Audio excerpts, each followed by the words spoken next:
जी नमस्कार साथियों, मैं इसके दम्बिवाल आप सभी साथियों का एक बार फिर से 5G क्लासेस के इस डिजिटल प्लेटफॉर्म पर स्वागत करता हूं। जैसा कि आप देख पा रहे हैं, क्लास नंबर है हमारी यहाँ पर, ये कौन सी है, 45 या कुछ ऐसे ही शायद।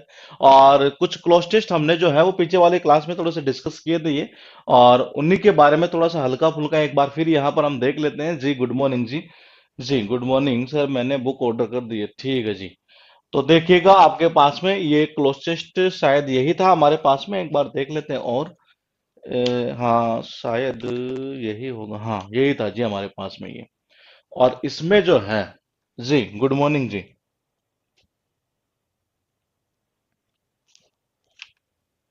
तो ये था हमारे पास में कि यही था ना, कौन सा था, हाँ यही था। और trucks carrying soldiers was coming down the mountain road, ये है जी। गुड मॉर्निंग जी, साउंड वगैरह सब कुछ ठीक होगा तभी कमेंट ऐसे आ रहे हैं।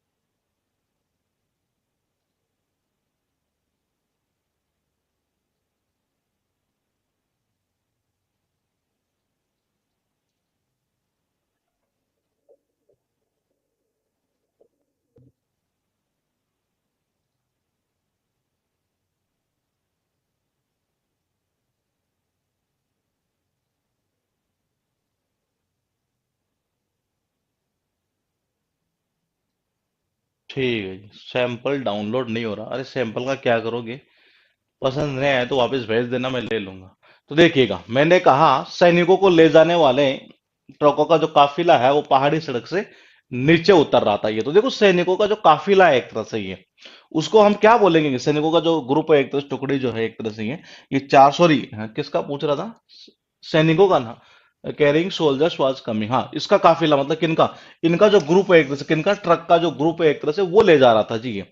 मैंने कहा ट्रकों का जो काफिला है ना, ये वो सैनिकों को ले जा रहा था एक तरह से ये, पहाड़ी सड़क से, मतलब एक तरह से कह सकते हैं कि नीचे उतर रहा था एक तरह से ये। तो मैंने कहा यहाँ पर ये शायद मेरे हिसाब से पहले पिछली क्लास में हमने डिस्कस भी किया था ये, कि आंसर कौन सा होना है, कन्वॉय। और चारों में हमने डिफरेंस भी देख लिया था कि डिफरेंस क्या क्या होना है, शायद इसको तो हमने समझ लिया था ये। उसके बाद सेकंड था, सेकंड भी हमने कर लिया था ये, कि द ट्रक्स, ट्रक्स के साथ में टोटल बात कर रहा है पास्ट की, पास्ट की बात कर रहा है, ट्रक्स है प्लूरल, तो आंसर कौन सा हो रहा था, वर मूविंग, शायद ये भी हमने कर लिया था। थर्ड नंबर सेंटेंस था, हाँ ये। इसमें बताइएगा आपने आंसर क्या किया था ये, बज, क्रैश, स्प्लैश और स्क्रीम, ये चार ऑप्शन आपके पास में थे ये।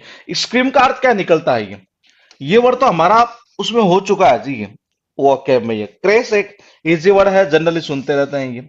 बज और स्प्लैश, टोटल हमारे पास जो वर्ड है वो कितने हैं, चार वर्ड है यहाँ पर ये। तो देखो, एक तो है बज, एक क्रैश, एक स्क्रीम और एक है स्प्लैश। ये कि चारों में क्या डिफरेंस है ये हमें देखना था ये। देखो, क्रैश का मतलब क्या होता है, टक्कर या दुर्घटना। इसका अर्थ क्या निकलता है, टक्कर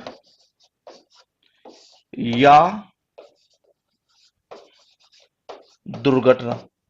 और स्प्लैश का मतलब पता है क्या होता है ये, वो छींटे मारते हैं ना हम एक तरह से पानी से यूं ये, तो इसका अर्थ निकलता धब्बे या छींटे एक तरह से ये, छींटे या धब्बा। और बज का मतलब क्या होता है, बिन बिनाना। तो इसका तो कोई रोल था नहीं यहाँ पर ये, इसका तो कोई रोल यहाँ पर था नहीं। हाँ, स्क्रीम का अर्थ निकलता है चिल्लाना, चीखना एक तरह से ये।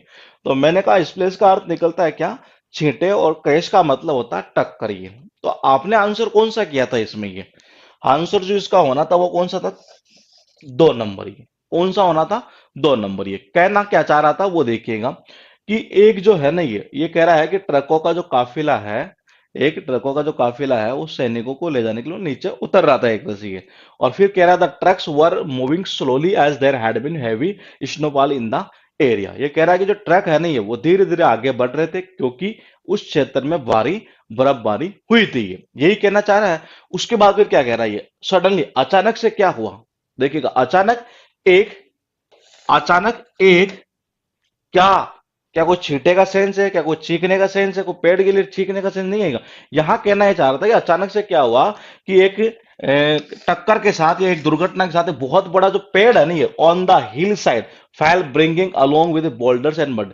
मतलब कि एक अचानक से क्या हुआ, एक दुर्घटना के साथ, एक टक्कर के साथ, यूं कैसे दुर्घटना मतलब ज्यादा सेंस अच्छा निकलता है इसमें ये। एक दुर्घटना के साथ में क्या हुआ, एक बहुत बड़ा जो पेड़ है नहीं है, कहाँ, पहाड़ी की जो साइड है ये, वो क्या हुआ, देखो ब्रिंगिंग अलोंग विद, अपने साथ में क्या लेते हुए, बॉल्डर्स एंड मड, जो कीचड़ वगैरह है ना, एक तरह से ये मतलब ये कह रहा है कि अपने कीचड़ वगैरह जो है वो लेते हुए यूं मतलब गिरा है एक तरह से ये कीचड़ के साथ है, मतलब कि एक तरह से यूं गिरा है ये देखो फिर क्या कहना चाह रहा है ये, फिर यहां से कहना चाह रहा था the driver of the first truck, मतलब कि ट्रक, काफी सारे ट्रक थे ये, लेकिन हुआ क्या, जैसे पहला ट्रक, दूसरा ट्रक, तीसरा ट्रक, चौथा ट्रक, पांचवा ट्रक, इस तरीके से ये पहला जो ट्रक का जो ड्राइवर था ये, उसने लोग क्या किया ये, उसने क्या किया, इन चार में से आंसर आना था, लॉजिकली, सिमिलियरली, फॉर्चुनेटली और मैजिकली। ये तो भाग्यशाली उससे क्या हुआ कि मतलब कि तो लगते हैं हम, ये तो हमारा लग था कि एक तरह से जो पहला जो ट्रक का जो ड्राइवर है नहीं, उसने क्या किया, टाइम पर मतलब रोक लिया ये, ताकि पीछे वाले भी सारे सारे रुक गए ये। तो ये कहना ये चाह रहा था कि यहां पर यूं कह सकते हैं कि सौभाग्य से या भाग्य से यूं कह सकते हैं कि जो पहले ट्रक का जो चालक है, पहले ट्रक का जो ड्राइवर, उसने क्या किया, समय पर गाड़ी को रोक दिया एक तरह से ये। अब देखो फिर बात कर रहा था, the soldiers got down, soldier सैनिक क्या हुए, नीचे उतरे, एंड स्टार्टेड, और उन्होंने स्टार्ट कर दिया। अब क्या स्टार्ट किया वो हमें देखना था आगे ये। मतलब इससे पूरे में केवल एक क्वेश्चन ऐसा था जो थोड़ा सा डिफिकल्ट था, हो सकता है वो आप नहीं कर पाते, लेकिन वो इतना भी डिफिकल्ट नहीं था कि वो ना कर पाएंगे। तो मैंने कहा चार ऑप्शन है, चेंजिंग, क्लियरिंग, अल्टरिंग और मूविंग। ये इसका अर्थ तो एक ही निकलता है, चेंज करना। क्लियर यानी होता है साफ, मूव यानी होता है घूमना। तो मैंने कहा हुआ क्या कि पहले ट्रक के ड्राइवर ने जैसे टाइम पर उसको रोका ट्रक को ये, और सैनिक जो है वो नीचे उतरे और उन्होंने प्रारंभ कर दिया। बोले क्या करना भाई, रोड के ऊपर वो क्या हुआ, बहुत बड़ा पेड़ गिरा ना एक तरह से ये, तो उसको क्या करेंगे अब रोड को, ये क्या रोड को चेंज कर देंगे कि जी एक काम करते हैं, इस रोड को उठाकर थोड़ा इधर रख देते हैं तो पेड़ भी उठ जाएगा। तो ऐसा तो संभव है नहीं है। मूव का मतलब घूमना होता है, उसका कोई सेंस यहाँ पर था नहीं है। उन्होंने क्या कर दिया, इसको साफ करना प्रारंभ कर दिया ये। तो आंसर कौन सा होना था, हमारा होना था क्लियरिंग। ये कौन सा होना था, क्लियरिंग। ये और स्टार्ट वर्ब के बाद में जब कोई दूसरी वर्ब आती है तो वो सामान्यतः किस फॉर्म में आती है, आईएनजी फॉर्म में ही आया करती है। जब भी स्टार्ट वर्ब के बाद में जब कोई दूसरी वर्ब आती है तो किस फॉर्म में, आईएनजी फॉर्म में आया करती है ये। अब इस पूरे क्लोज टेस्ट के अंदर ये केवल एक क्वेश्चन ऐसा जो थोड़ा सा हटकर है, मतलब कि यूं कह सकते हैं इतना भी हटकर नहीं है जितना कि हम सोच रहे हैं। ये कौन सा, ये चार ऑप्शन, ये बज, क्रेश, स्प्लेश और स्क्रीम। ये चार ऑप्शन थे। बज का कोई सेंस था नहीं, बिन बिनाना होता है ये। स्क्रीम यानी होता चीखना, तो ट्रिक के लिए इसका कोई सेंस नहीं था। तो बेसिकली इन दो वर्ड में से था ये, जिसको ये याद नहीं था तो वो कर नहीं सकता था इसको ये, वो यही सोचता रहता यार ये तो सुना हुआ, ये कर देता हूँ ये। तो ऐसा होगा नहीं। आंसर कौन सा था, क्रेश। ये दुर्घटना की बात की जा रही थी ये। फिर उसके बाद देखिएगा आपके पास जो क्लोज टेस्ट था, हमारे पास में कौन सा था, शायद हमने ये भी डिस्कस कर लिया था क्या कल ये,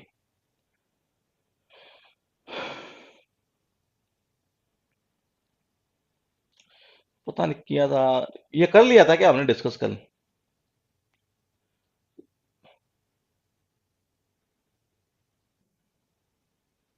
कमेंट कहाँ चले गए, हाँ सही है। Discipline is doing any work with rules and regulation. It is misunderstood as a restriction to freedom, but it makes our life organized। ये हो गया था ना, हाँ ठीक है। फिर ये देखो चार ऑप्शन है ये, क्या क्या अर्थ निकलता है, चारों ही एडवर्ब है ये। पहली चीज तो ये है।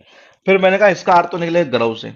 स्लोली यानी होता है धीरे धीरे, यूजुअली यानी होता है सामान्यतया, हैप्पीली यानी होता है खुशी खुशी। अब देखो क्या कहना चाह रहा है, ये कह रहा चाह रहा है कि जो डिसिप्लिन है is doing any work with rules and regulations, ठीक है। It is misunderstood as a restriction. इसे सामान्यतः क्या होता है कि इसे मतलब कि एक तरह से गलत तरीके से समझा जाता है, कैसे कि एक रेस्ट्रिक्शन है एक तरह से ये टू फ्रीडम, मतलब आजादी के ऊपर एक तरह से पूरी तरह से पाबंदी है, कहीं ना कहीं यूं कह सकते हैं। इसे इस तरीके से सामान्यतः समझा, मतलब ग्राउली का तो कोई सेंस था ही नहीं है, प्राउडली है। दूसरा यह है कि हैप्पीली का मतलब ही कोई सेंस नहीं था। स्लोली को धीरे धीरे समझा, धीरे धीरे इसको गलत समझा जाता है, ऐसा भी कुछ नहीं है ये। तो यानी कहना चाह रहा था यूजुअली यानी कि सामान्यतः ऐसे कैसे गलत तरीके से समझा जाता है कि एज ए क्या है, रेस्ट्रिक्शन है टू फ्रीडम ये। फिर कहना चाह रहा था आगे, बट लेकिन इट आया किसके लिए है, डिसिप्लिन के लिए आया है ये। It makes our life organize, लेकिन ये हमारी जिंदगी को कैसे बनाता है, ऑर्गेनाइज बनाता है, व्यवस्थित बनाता है ये। Discipline is a is a, आप देखते हैं इसमें क्या कहना चाह रहा था ये, चार ऑप्शन थे ये।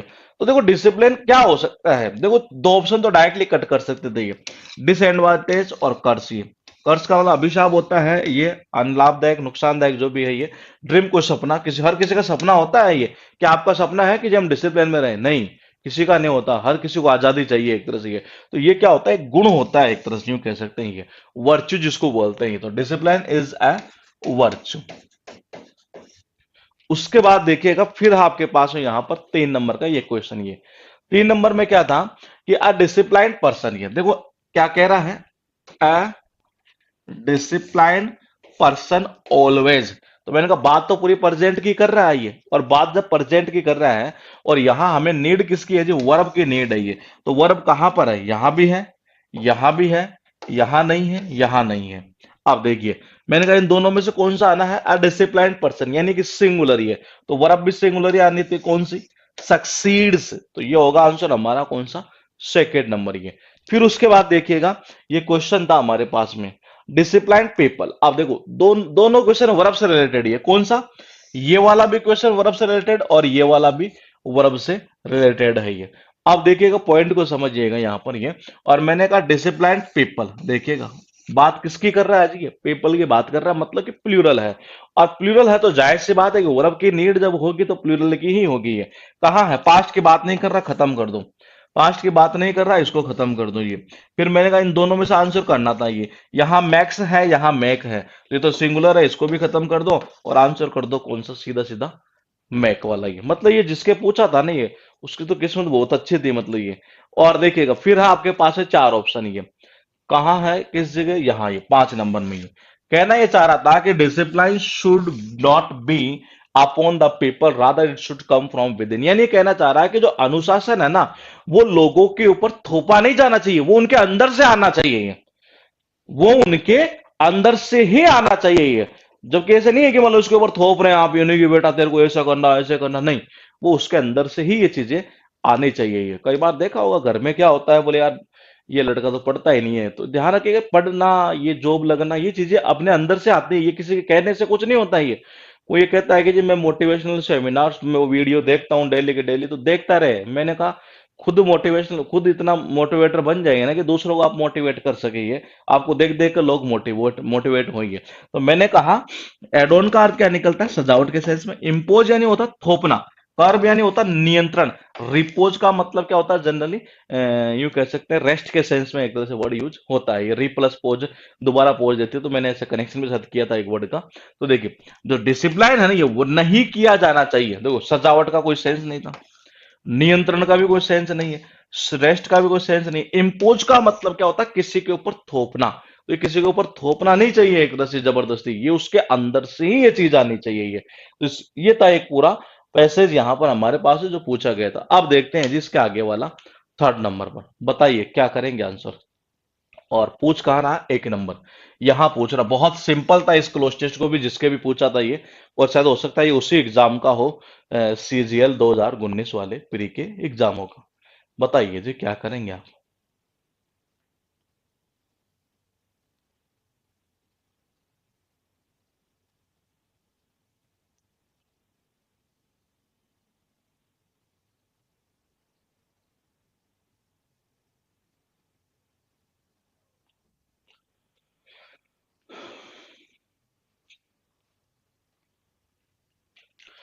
ये आपके पास में है, और इसका आंसर बहुत सिंपल है करना जी, सब कर लेंगे ये। मैंने एक ही चीज बोली आपसे कि प्रीपोजिशन का क्वेश्चन जो है ना, क्लोज टेस्ट में जब भी पूछेगा तो बड़ा सिंपल पूछता है ये, बिल्कुल परफेक्ट है ये। और आप में से किसी की एग्जाम हुई है क्या 10+2 की अब तक की, 12 और 13 2 शिफ्ट में हो चुके हैं पेपर, बिल्कुल परफेक्ट है जी, सारे सही दे रहे हैं आप। ये क्या होगा, इन 1905 ये। देखो क्या कहना चाह रहा है ये, Milton Hershey return to the village where he had been born. यानी ये कहना चाह रहा है कि जो मिल्टन है ना, वो अपने गांव लौट आया जहां पर उसने जन्म लिया था, in the heart of dairy country, in the दुग्ध देश के दिल में, या दुग्ध देश के दिल में, कुछ क्या बोलेंगे डेयरी कंट्री को ये।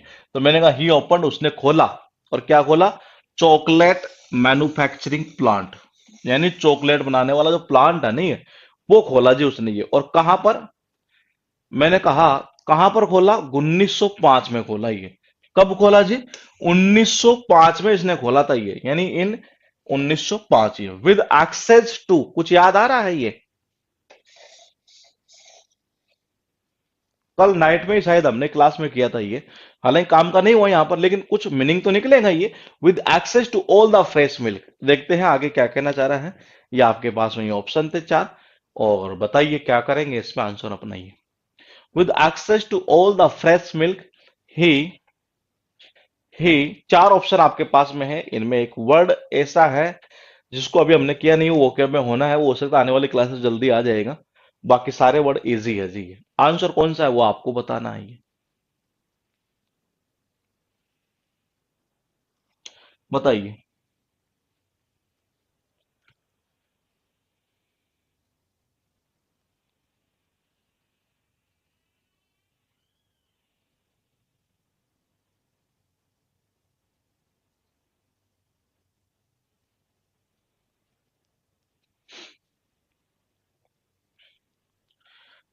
आंसर बिल्कुल परफेक्ट स्टार्ट हो चुके हैं जी। सही है, ठीक है, बिल्कुल सही है। अमरीश ठीक है, सही है ये, अभी तक तो सही चल रहा है, कुछ का गलत भी गया है, ऊपर चला गया ये।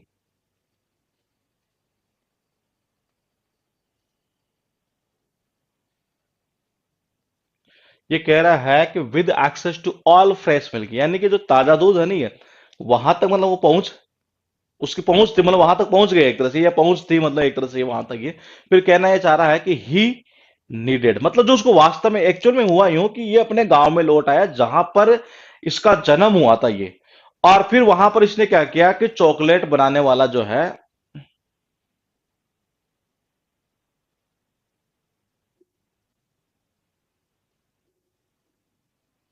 ठीक है। अब मैंने कहा कि क्या, मिल्टन हैर से जो है return to the village where he had been born, ये कि ये जो मिल्टन है वो कहाँ लौट आया, वो गांव लौट आया। कहां पर, जहां उसका जन्म हुआ था, in the heart of dairy country है।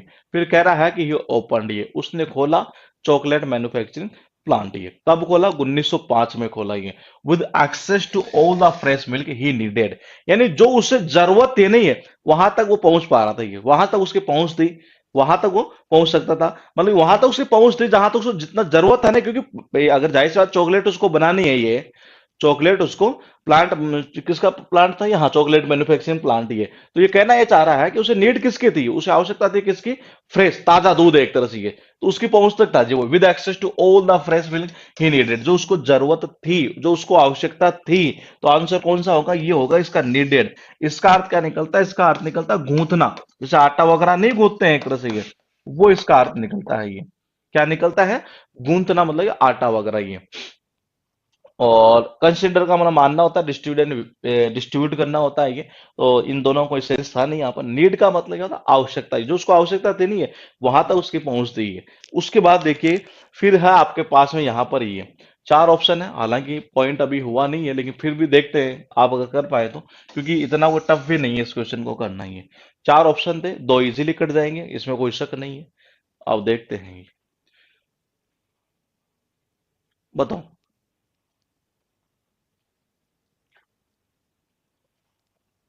Who what when that, who what when और दैट, चार ऑप्शन आपके पास में है, आंसर बताना आपको ये।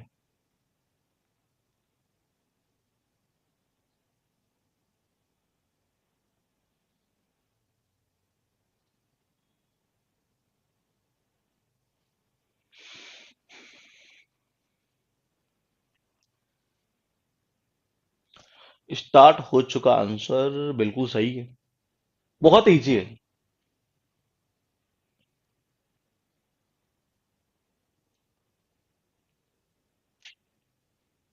जी। हु व्हाट व्हेन और दैट, चार में से आंसर एक ही होगा, इतनी मदद तो मैं आपकी कर ही दूं। अब बताओ क्या करेंगे। लगभग लगभग सही है, शायद एक दो को छोड़ करिए, और इसमें एक आंसर तो किसी को करना ही नहीं चाहिए, एक नहीं दो तो करना ही नहीं चाहिए। कौन सा, देखो, द प्लांट, द प्लांट मतलब जो प्लांट है जो कि ओपन किया गया, कब हुआ, कब खुला था जी ये? स्मॉल पैनिन स्लावेनिया विलेज, इस गांव में खुला था जी ये, जो कि खुला था एक तरह से। ये तो मैंने कहा हु का तो कोई लॉजिक है नहीं, क्योंकि ये तो पर्सन के लिए यूज होता है, उसे खत्म कर दो। वाट एंटीसीडेंट के रूप में हम यहाँ यूज करते नहीं कि ऐसे कि वाट के बाद जो वर्ब आ रही है वो इसके अकॉर्डिंग, ऐसा कुछ यूज करते नहीं है। दो ऑप्शन थे ये। तो ये कहना ये चाह रहा था कि जो प्लांट है ना ये जो कि ओपन हुआ था किसमें जी? स्मॉल पेनिनसुला विलेज, इस गांव की बात कर रहा है एक तरह से ये, कि इस गांव में जो कि ओपन हुआ था ये, जब ओपन नहीं हुआ था ये, जो कि ओपन हुआ था ये, तो आंसर कौन जाएगा? दैट आएगा ये। द प्लांट दैट ओपन, ये किस में खुला था? इसमें। ये छोटे से गांव की बात कर रहा है, इज टुडे। और ये आज जो है अब क्या हो चुका वो देख लेते हैं एक बार। ये ऑप्शन ये है आपके पास, बहुत सिंपल है। पूरे पैसेज के अंदर मतलब ये एक ऐसा था, और एक ऊपर वाला एक नंबर जो शायद छोटे से छोटा बच्चा भी कर लेंगे। इसका बताइए 4 नंबर का ये क्या करेंगे आंसर आप? 4 नंबर में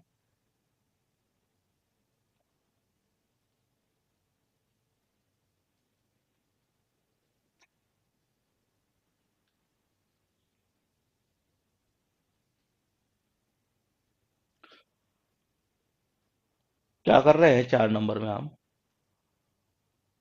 मैं गलत देख रहा हूं या आप ही सही गलत कर रहे हैं? अच्छा, पीछे वाले का बता रहे थे, ठीक है जी। देखो इसमें एक ऑप्शन तो ऐसा है जो आपको बताना ही नहीं चाहिए, और इसका आंसर जो होना है उससे रिलेटेड मैं पहले कॉन्सेप्ट आपको बता चुका हूं ये। जी। देखो डबल कंपेरेटिव डिग्री आप यूज नहीं करते, जब आप में से किसी ने ये भी किया था तो वो गलत कर लेंगे कि डबल कंपेरेटिव एक साथ यूज नहीं करते हम ये। लार्ज, लार्जेस्ट और लार्जर, ये कहना चाह रहा द आर्टिकल। तो मैंने कहा द आर्टिकल, और मैंने कहा सुपरलेटिव डिग्री कहां पर है जी? लार्जेस्ट। तो देखो ये कहना क्या चाह रहा था, एक्चुअल में ये कहना चाह रहा है कि जो प्लांट मतलब कि छोटे से इस गांव के अंदर ओपन हुआ था, वो आज क्या हुआ है, आज क्या कह रहा है, is today the largest chocolate factory in the world. मतलब संसार में जो है ना, पूरे वर्ल्ड में आज वो क्या है, बहुत बड़ी चॉकलेट की फैक्ट्री है ये, जो मतलब कि खुला था नहीं है इसमें, इस छोटे से गांव में, वो आज यहाँ पर एक बहुत बड़ी मतलब कि पूरे विश्व के अंदर जो है बहुत बड़ी चॉकलेट फैक्ट्री है ये कहना चाह रहा था ये। द कन्फेक्शन, ये क्या कुछ आप मुझे बताएंगे कि ऐसा कुछ वर्ड मैंने आपको करवाया है एक वर्ड ये, क्योंकि और वो वर्ड वन वर्ड में है, मुझे लगता है 2 या 3 बार आ चुका होगा एसएससी में ये, इस वर्ड से एक वर्ड बना है ये। फिर बात करते हैं, the confections created here are are around the world. अब देखते हैं जी क्या कहना चाह रहा है। चौथा ऑप्शन आपके पास में, चौथा तो हो चुका, 5 ये है। यानी कहना ये चाह रहा था, देखो कहाँ कहाँ क्या हो चुका है, मैं तो दूं। कब खोला? 1905 में। तो मैंने कहा सारे आंसर सबको देना चाहिए था। फिर क्या कहना चाह रहा? द लार्जेस्ट, सबसे बड़ी। ठीक है। फिर क्या कहना चाह रहा था? जो उसको आवश्यकता थी, नीडेड। फिर क्या था? द प्लांट दैट ओपन, जो कि ओपन हुआ था इसमें ये। अब कह रहा है कि the confections created here are, बताइए, are around the world. Confectionery word सुना हो आपने? कन्फेक्शनरी एक वर्ड किया था हमने ये, कन्फेक्शनरी, इसी कन्फेक्शन से बनता है ये।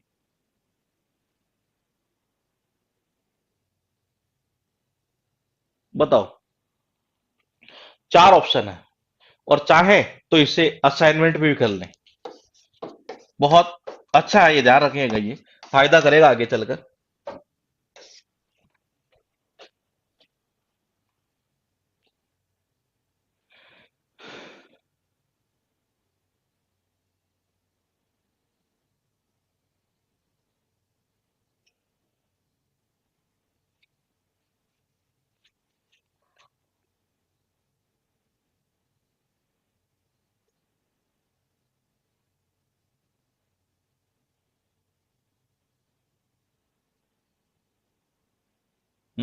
आंसर क्या कर रहे हैं आप?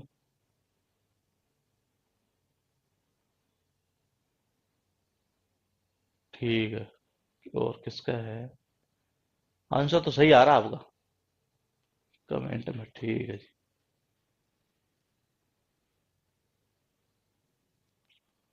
बताइए, सिलेक्शन, चॉइस, कलेक्शन देखो, कलेक्शन का तो कोई लॉजिक यहाँ था नहीं है। मैं आपसे अगर ये पूछना चाहूं कि इन तीनों में क्या डिफरेंस होगा, तो क्या बता पाएंगे? क्योंकि ये बहुत अच्छा है ये पॉइंट यहाँ पर। इन तीनों में आप क्या डिफरेंस करेंगे? क्योंकि इस तरह का क्वेश्चन फिर दोबारा आया तो समस्या क्रिएट कर सकता है, इसलिए हम चाहते हैं कि हम यहीं पर इस जगह को, मतलब इसको यहीं पर सोल्व कर दें। चॉइस का मतलब क्या होता है और फेवरेट का मतलब क्या होता है, पहले इन दोनों में डिफरेंस देख लो आप। ये मतलब कहना ये चाह रहा था कि एक्चुअल में जो मिल्टन है, एक किसी व्यक्ति का नाम है, वो उस गांव में लौट आया, किसमें, जहां उसका जन्म हुआ था। उसने चॉकलेट फैक्ट मैन्युफैक्चरिंग प्लांट खोला 1905 में, with access to all the fresh milk, मतलब वहां तक उसके वो पहुंच सकता था जहां तक मतलब उसको जो फ्रेश मिल्क चाहिए था, एक तरह से आवश्यकता थी है। उसने मतलब ही begin producing the finest milk chocolate, उसने बहुत ही अच्छे मतलब चॉकलेट जो है नहीं है वो बनाना स्टार्ट कर दिया, प्रोड्यूस करना स्टार्ट कर दिया ये। फिर कहना ये चाह रहा था कि द प्लांट, मतलब जो प्लांट है वो कब ओपन हुआ था, एक तरह से छोटे से गांव में ओपन किया गया था ये। और आज जो है वो मतलब पूरे संसार के अंदर एक बहुत बड़ी चॉकलेट फैक्ट्री बन चुकी है ये। द कन्फेक्शन, जो मिठाई है यहाँ पर बनाई जाती है, वो संसार में मतलब क्या है एक तरह से ये आपको मुझे बताना था। चार ऑप्शन आपको मैंने दिए थे। मीनिंग क्या डिफरेंस होगा ये आप जब तक बताएंगे नहीं तब तक आगे बढ़ने का कोई लॉजिक नहीं है जी। जी। जो ज्यादा पसंद हो, देखते हैं जी कमेंट किधर आ रहे हैं। आज थोड़ा स्क्रीन में भी कुछ ऐसा ही है। हाँ, सिलेक्शन यानी चुनना, चॉइस यानी होता है ऑप्शन, और फेवरेट का मतलब होता है पसंद। जो ज्यादा पसंद हो वो 4 नंबर। जी, बिल्कुल सही है जी। चॉइस का मतलब क्या होता है कि आपके पास में एक ऑप्शन होता है कि इसमें से आपको कोई चीज चूज करनी है। ये समझ रहे हैं ये? मैंने कहा चॉइस का मतलब क्या होता है कि आपके पास में कोई ऑप्शन होगा कि जी आपको ये चूज करना है, दैट इज कॉल्ड चॉइस। मेरे हिसाब से इसमें कोई दिक्कत नहीं है। फेवरेट का मतलब होता है जो कोई बिल्कुल स्पेशल हो एक तरह से ये, या अपनी जो पसंद होती है, कहते हैं ना मेरी ये फेवरेट है ये चीज, इसका मतलब आपकी चॉइस नहीं है, वो आपकी फेवरेट है ये। जैसे कोई कहता है कि मेरे तो ये चॉकलेट है, ये डेयरी मिल्क जो है बड़ी फेवरेट है जी ये, तो फेवरेट का मतलब होता है आपकी जो पसंद होती है, एक तो जिसको आप प्रिफर करते हैं, एक को ये, एक ही चीज को ये, वो क्या कहलाता है? फेवरेट कहलाता है। फिर सिलेक्शन किसको बोले हम? ये सिलेक्शन का मतलब होता है किसी भी चीज को वही सेलेक्ट करना है एक तरह से ये। या कोई हम यूं कहते हैं एक तरह से कि कोई आपका जो डिसीजन होता है, यूं कह सकते हैं एक तरह से, या नहीं वही मतलब इसका भी वही सेंस आएगा एक तरह से, किसी आइटम को या किसी भी चीज को चूज करना है एक तरह से, सेलेक्ट करना है एक तरह से, वो होगा आपका सिलेक्शन। ये तो ये कहना ही चाह रहा था कि जी यहाँ पर जो मिठाइयाँ बनाई जाती है ना वो संसार में क्या है, मतलब सबसे फेवरेट है जी है। हाँ, क्या है, हियर आर फेवरेट्स, मतलब लोगों की फेवरेट है एक तरह से, बोले कि कोई चॉइस नहीं है, फेवरेट है ये, यानी पसंद है उनकी एक तरह से। तो आंसर कौन सा होगा? फेवरेट वाला होगा। देखो मैंने कहा सीजीएल 2019, फिर अगर सीजीएल की बात करें तो एग्जाम अभी तक यही चल रहा है, 20 वाला अब होना ही है। उस एग्जाम में लगभग लगभग क्लोज टेस्ट में पूरे में से पूरे नंबर लाए जा सकते थे, इसमें कोई शक नहीं था ये। फिलहाल देखिएगा एक क्लोज टेस्ट और है, ये भी उन्हीं एग्जामों में शायद उठाया था, या हो सकता है सीपीओ का हो, कुछ ऐसे ही है ये। लेकिन बड़ा सिंपल था ये, मैंने कहा इसका तो हर बंदे को कोई आंसर गलत करना ही नहीं चाहिए ये। अब देखते हैं कि आप क्या करते हैं एक बार ये। और पूछ का रहा है, पहला क्वेश्चन है आपके पास में यहां, और आंसर इन चार में से ही दे दीजिएगा आप। ये बताओ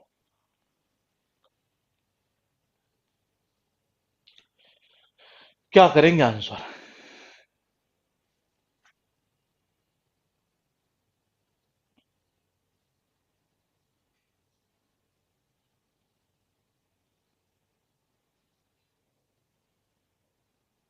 आज मेरे वाले में 5 में से 5 है, वो तो काफी इजी है, लेकिन फिर भी सही है। बताओ जी। परफेक्ट है जी, आंसर स्टार्ट हो चुका है। मैंने कहा बहुत सिंपल था इसका तो आंसर देना।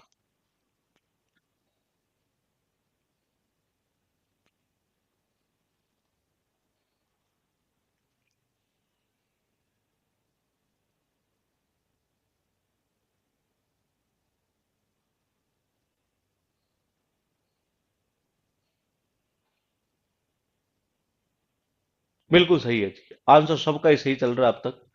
देखिए क्या कहना चाह रहा था, after lesson on negative sentence, ये कहना चाह रहा है कि एक नेगेटिव सेंटेंस है जो है उसके ऊपर एक लेसन के बाद में, पपिल, पपिल का मतलब होता है शिष्य, टेल्स हिज टीचर, अपने टीचर को ये कहता है, I have not got no pencil, कि जी मुझे कोई पेंसिल नहीं मिली है। सी करेक्ट्स, वो करेक्ट करती है। हिम इमीडिएटली सेइंग, वो उसे मतलब कि जल्दी से ये कहते हुए सही करती है कि द करेक्ट वे टू से, कि इसे कहने का जो एक सही तरीका है वो क्या है, ये वो इट इज। देखिएगा वो क्या है, इट इज। अरे ये तो बहुत सिंपल था, ये आप देम तो कैसे कर रहे हैं, ये देम इज नहीं, द करेक्ट वे टू से, जो सही तरीका है ना इसे कहने का वो क्या है, इट इज, वो यह है। आई do not have any pencils, ये तो मैंने कहा, ये कहना क्या चाह रहा था, आई एम नॉट, हाँ सॉरी ये आई एम नॉट, ये एम नॉट का ही तो होता है ना ये एंड, ये तो देखिएगा एक बार, ये मैंने कहा था करेक्ट वे टू से, कि जो सही जो टीचर है ना, ये देखो हुआ यूं कि ये दो है, ये एक तो टीचर है एक शिष्य है, ये शिष्य ने कहा कि जी मुझे कोई पेंसिल नहीं मिली है, टीचर ये कह रही है कि जी ये गलत कह रहा है, तो ये इसको कहने का जो सही तरीका है ना वो ये है कि it is I do not have any pencils, ये तो आंसर कौन सा होगा, ये होगा इट वाला, ना कि देम वाला, ये तो आंसर कौन सा करेंगे आप, इट इज, ये। आप देखो क्या कहना, I do not have any pencil, बोलेगे तुम्हें ऐसा बोलना चाहिए ये, ठीक है। फिर क्या कह रहा है कि वी डू नॉट, अब यहां पर आपको लगाना था, मैंने कहा जिसके ये पूछा ना क्लोज टेस्ट, उसके तो बहुत बल्ले बल्ले हुई है, कई क्लोज टेस्ट ऐसे पूछे गए थे कई शिफ्टों में ये। अब देखिए वी डू नॉट यहां पर बनना था ये, और आंसर इन चार में से बनना है ये, मतलब पूरा जो क्लोज टेस्ट था ना ये, शायद मुझे लगता है चार क्वेश्चन इसमें प्रेजेंट सिंपल से रिलेटेड थे शायद ये। बताइए क्या करेंगे आप इसमें, ये इस दो नंबर में पूछ रहा था आपसे, और चार ऑप्शन आपके पास लिखे हैं, इसका आंसर इसने खुद ने बता रखा है ये, जिसको अगर भूल भी गया होगा ना ये, तब भी मैं तो कहता हूँ इसने खुद ने आंसर इसमें दे रखा है ये। और बताओ, मतलब इतनी हेल्प आपने उसने आपकी कर दी है, और ये जो मैं कह रहा था अभी आपसे ये, अमिता आप ये क्या कह रहे थे, 51 नंबर आपके आए थे किसमें, आईबी में। अच्छा ठीक है, पहला एग्जाम था, सही है, फिर तो कोई दिक्कत नहीं है। बाकियों के इतने आए हैं, 60 65 70, 70 75 से ऊपर देखने को नहीं मिल रहे। हैविंग हैज हैड हैव, बिल्कुल सही है, we do not have, do not के साथ में क्या आना है, ये हैविंग होगा नहीं, हैज होगा नहीं, हेड होगा नहीं, हैव ही आना है ये। तो आंसर कौन सा होगा, ये है वाला। दूसरा ये है कि ये आपके पास 3 नंबर क्वेश्चन, फिर ये मैंने कहा पूरा प्रेजेंट से रिलेटेड था, ये बहुत सिंपल पैसेज पूछा था इसने ये, डज नॉट, डोंट, डू और डज, बताओ चार ऑप्शन है ये।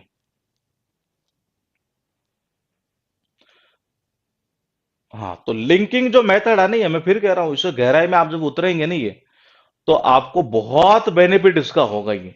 जिसने इस चीज के ऊपर काम कर लिया, यकीन मानिएगा वो रुकेगा नहीं है। और मैं फिर कह रहा हूँ, बार बार कह रहा हूँ, ये बच्चों के ऐसे ऐसे मैसेज है, मैं हालांकि स्टेटस बहुत कम लगाता हूँ ये, और ज्यादा तो रीड ही नहीं हो पाते ये, बाकी लगाए तो साढ़े दिन लगाऊं तो मुझे लगता है मैं मैक्सिमम 50 से 100 के आसपास हम लगा सकते हैं ये। बच्चों का मतलब इतना जबरदस्त इंप्रूवमेंट है इन चीजों से, जो काम कर रहा है ना उसका इंप्रूवमेंट है, और जो नालायक है तो वो नालायक ही रहेगा, देखो इसमें कोई शक नहीं है। हाँ बिल्कुल सही है जी, ही के साथ में सिंगुलर है, तो सिंगुलर है तो देखो इसको खत्म कर दो और इसको खत्म कर दो। कहना क्या चाह रहा है कि we do not have any pencil, he does not have any pencil, they do not have any pencil, यानी खुद एक आपस में लिंक कर रहा है ये देखो क्या कहना चाह रहा है कि टीचर ने, नहीं नहीं रुको, देखो टीचर ने क्या कहा कि जिस कहने का जो सही तरीका वो क्या है, I don't have any pencil, we do not have any pencil, he does not have any pencils, they do not have any pencils, ये कह रहा है कि ये कहने का तरीका होता है ये। आप ये नहीं कह सकते आई एंट गॉन्ट नो पेंसिल, ये तो मैंने कहा यहां पर क्या होगा, ही does not, he does not, तो कौन सा होगा, ये होगा, डज नॉट डजेंट, ये तो मुझे लगता है कि शायद आंसर हाँ यहां तक हो चुका है। 4 नंबर देखिएगा, 4 नंबर में है आपके पास में ये, और 4 नंबर में भरना आपको इनमें से है ये, बताइए क्या करेंगे, यहाँ क्या फिलअप करेंगे आप 4 नंबर में।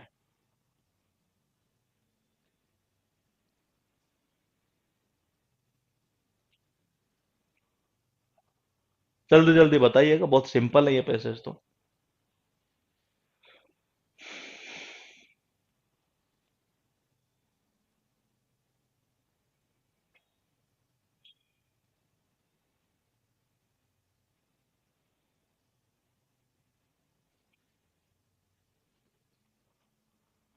डू, डज, डजंट हैव, क्या करें answer, ask the teacher.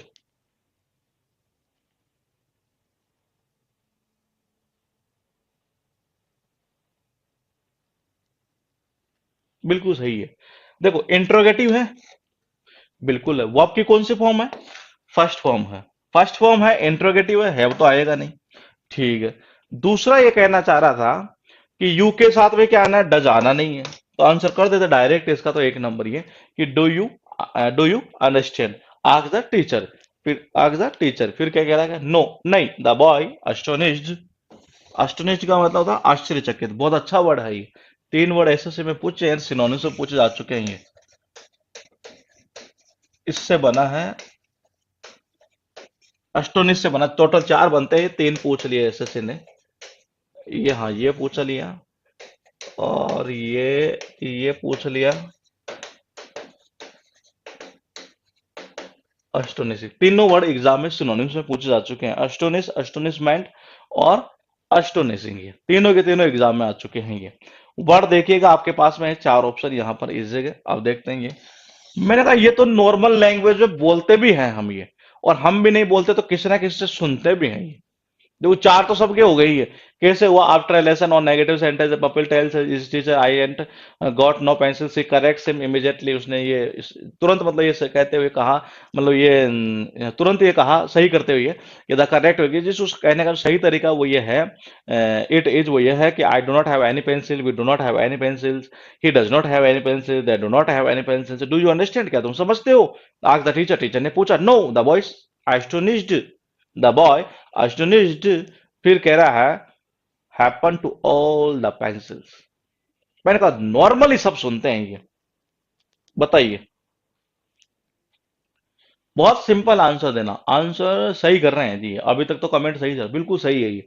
What happen कीजिए, मतलब कि इन सारी जो पेंसिल उनके साथ फिर हुआ क्या है, एक तरह से ये हुआ क्या है एक तरह से ये। तो मैंने कहा यहां क्या होगा, व्हाट हैपन। जनरली बोलते नहीं है भैया, व्हाट हैपन्स, मतलब तुम्हारे साथ क्या हुआ है एक तरह से ये। तो ये जनरली हम सुनते भी हैं, सुनती हुई चीजें भी कई बार क्लोज टेस्ट पूछ ली जाती हैं ये। तो हर चीजों का मिश्रण होगा यहाँ तो एग्जाम के अंदर ये। फिर एक क्लोज टेस्ट आपके पास में ये है, बहुत सिंपल है ये। मैं गुरुकुल आना चाहती हूं, पर गर्ल्स के लिए ओपन नहीं, गर्ल्स के लिए अभी फिलहाल है नहीं, क्योंकि चक्कर ये है कि अभी फिर से लॉकडाउन की खबरें आ रही हैं। तो विचार था हमारा, लेकिन फिर वापस स्क्रिप्ट कैंसिल कर दिया। अभी जो फंक्शन हुआ था उसमें मीटिंग भी हुई थी हमारी।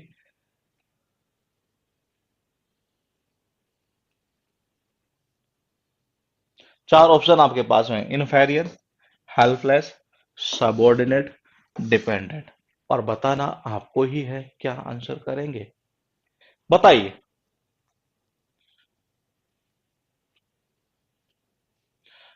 Machines were made to be men's servants. चार ऑप्शन है। अगर क्लासेस आप कंटिन्यू देख पा रहे हैं तो यकीन मानिएगा आप इसे इजीली कर पाएंगे। मैंने कुछ ना कुछ ऐसी हिंटें की है जिसके थ्रू आप इजीली इसका आंसर कर सकते थे। अब देखना यह है कि ये किसका सही जाता है।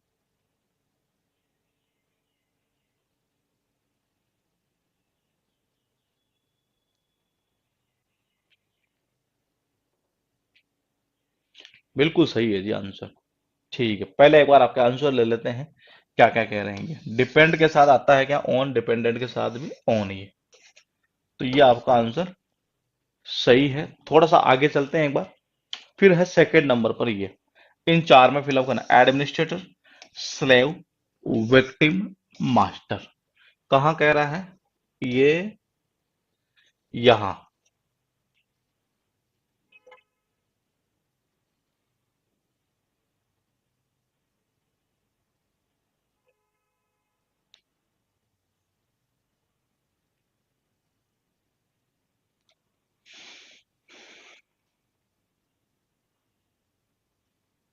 बताइए। डिपेंडेंट सही है, इनमें बताओ चार में। एडमिनिस्ट्रेटर, स्लेव्स, विक्टिम और मास्टर्स। आराम से बताओ, कोई दिक्कत नहीं है, क्लियर होना चाहिए, मेन चीज ये है। इनमें से एक क्वेश्चन तो मुझे ऐसा लगता है हम कर चुके हैं। आंसर अभी तक सही चल रहा है, किसी का गलत चला जाए तो हम बता दें इसमें। देखते हैं ये किस किस का। ठीक ठीक ठीक, पहला तो शायद किसी का ही गलत नहीं है ये, कंटिन्यू सही चल रहा है। हाँ, सेकंड नंबर थोड़ा सा गलत गया है, एक दो का ऊपर।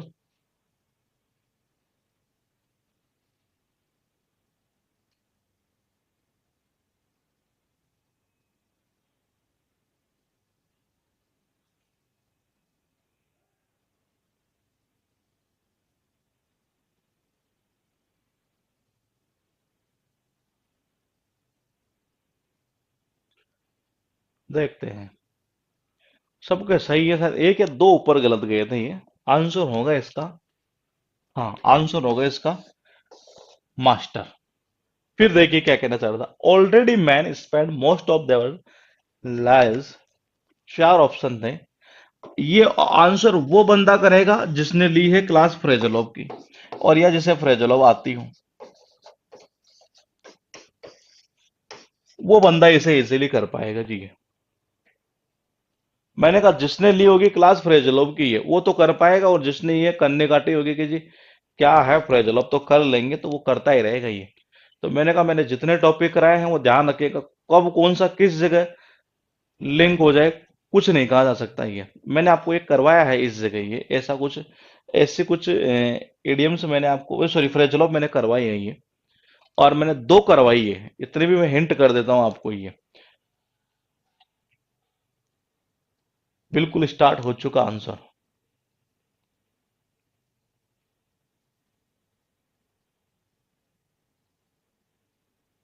परफेक्ट है जी। मैंने कहा जिसने क्लास ली है वो आंसर इजीली देगा, मुझे कुछ बताने की जरूरत ही नहीं है इसमें ये। Machines were made to be man's servant, yet man has grown so dependent on them that they are in a fair way to become his masters. Already men spend most of their lives looking after and waiting, waiting. बिल्कुल बिल्कुल बिल्कुल सही है। Wait on या wait upon is equal to serve और attend upon, बिल्कुल सही है जी। मैंने बताया था आपको ये wait अपन के थ्रू जैसे मैंने लिंक किया होगा ये जी। वैट अपॉन का मतलब क्या होता है, वैट अपॉन का अर्थ निकलता है सीधी सीधी भाषा में बोलते टू सर्व, या वैट ऑन। मैंने ऐसा भी बताया होगा, देखो मुझे अभी भी याद है ऐसी चीजें ये। हो गया इसको एक साल, शायद एक साल से भी ऊपर होने, एक साल या ज्यादा हो गई है। तो मैंने कहा वेट अपॉन, मैंने कहा यहीं से मैंने ऐसे बताया होगा आपको उसी टाइम की, ऑन भी यहां से निकलता है, तो उसका अर्थ ये, हाँ सेवा में हाजिर होना, बिल्कुल परफेक्ट है जी ये। वेट अपॉन मैंने फ्रेजल आपको करवाई है ये। तो आंसर कौन सा होगा यहाँ, वेट अपॉन ये। अब देखिएगा, machines are very stand bosses, ठीक है, they must be fed with coal and, ये क्वेश्चन मैं पहले बेसिक में करवा चुका हूं आपको। अब देखते हैं कि किसका सही जाता है ये। बताइए, चार ऑप्शन आपके पास में है।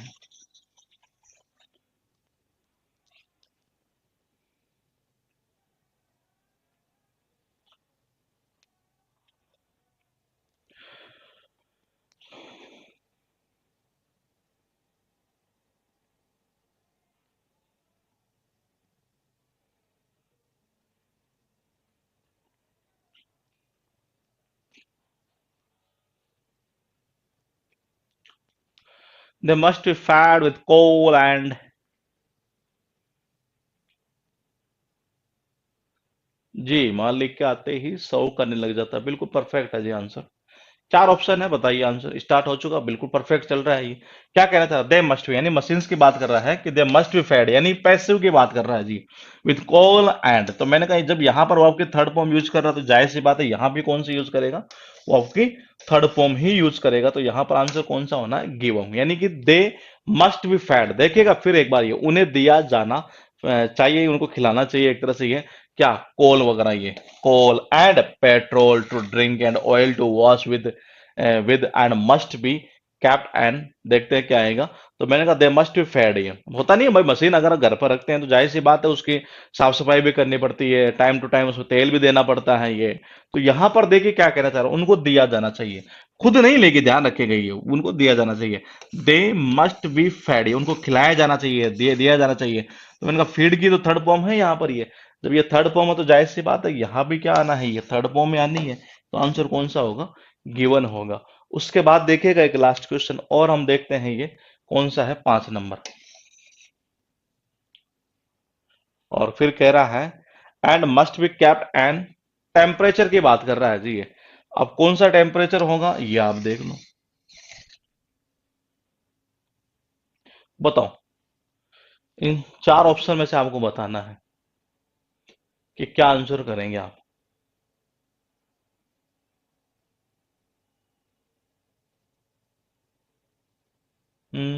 परफेक्ट है जी आंसर।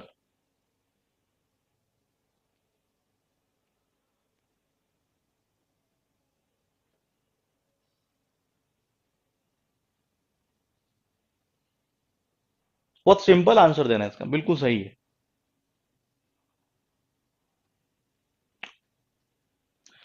लिखा ऐसा है कि आउटडेटेड, ऑप्टिमम, ऑप्टिमिस्ट और ऑप्शनल।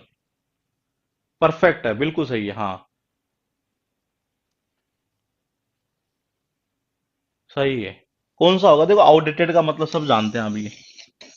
आउटडेटेड का मतलब क्या होता है? जो प्रचलन से बाहर हो। ऑप्टिमिस्ट होता है आशावादी। ऑप्शनल आप सब जानते हैं, जो हम कहते हैं नहीं, ऑप्शनल सब्जेक्ट वगैरह, कंपल्सरी सब्जेक्ट वगैरह ये। ऑप्टिमम का मतलब क्या होता है? जो बेस्ट हो एक तरह से, सबसे अच्छा हो, राइट हो, सही टेम्परेचर हो एक तरह से, उसके ऊपर हमें इसे रखा जाना चाहिए ये। तो आंसर कौन सा होगा? ऑप्टिमम होगा। इसी क्लोज टेस्ट को आगे वाली क्लास में फिर एक बार हम डिस्कस करते हुए नेक्स्ट क्लास करेंगे कल। ध्यान रखिएगा, इसी को डिस्कस करते हुए कि किस तरीके से इसके आंसर हुए, और इस चीज को डिस्कस करते हुए नेक्स्ट क्लास में फिर करेंगे हम वही 3 से 4 क्लोज टेस्ट। तो मिलेंगे कल आपसे। और ध्यान रखिएगा, अब आप थोड़ा थोड़ा हल्का हल्का अपनी ओर से भी ये अभ्यास करना स्टार्ट कर दीजिए कि किस तरीके से लिंकिंग टेक्निक काम करती है, और किस तरीके से बेसिक कॉन्सेप्ट जो है वो क्वेश्चन काम करेंगे। क्योंकि ध्यान रखिएगा, प्रैक्टिस करनी तो आपको ही होगी ये। मैं मेरी ओर से जितना होगा मैं उतना करवाऊंगा ये। मतलब कि उतना करवा देंगे हम कि जितनी आपको उम्मीद नहीं होगी, इसमें कोई शक नहीं है। तो मैं ये चाहता हूं कि आप भी धीरे धीरे इन चीजों को समझना स्टार्ट कर दें, क्योंकि मैं जितनी चीजें आपसे बोल रहा हूं कि लिंकिंग टेक्निक क्या होती है, और ये जो असाइनमेंट वगैरह है वो किस तरीके से मैं बनवा रहा हूँ, किसी क्लासेस में नहीं बनवा रहा, किसी में बनवाता हूँ ये। तो किस में बनवाता हूँ, क्यों बनवाता हूँ, वो उसके पीछे एक लॉजिक ही है। तो ये चीजें धीरे धीरे स्टार्ट करते हैं नहीं, तो क्लोज टेस्ट के ऊपर एक बहुत अच्छी कमांड आ जाती है ये। प्री के अंदर बहुत इजी आना है, कोई शक नहीं है, इजीली कर जाते हैं ये। लेकिन हम चाहते हैं कमांड ऐसी हो कि किसी और एग्जाम में भी अगर हमारा क्लोजेस हमें करना हो तो हम सिंपल वे में कर पाएंगे। 16 को है मेरा एग्जाम, ठीक है जी, बेस्ट ऑफ लक आपको। 14, 15, 16, ठीक है, कल कल का दिन और है। तो मिलेंगे हम आपसे कल।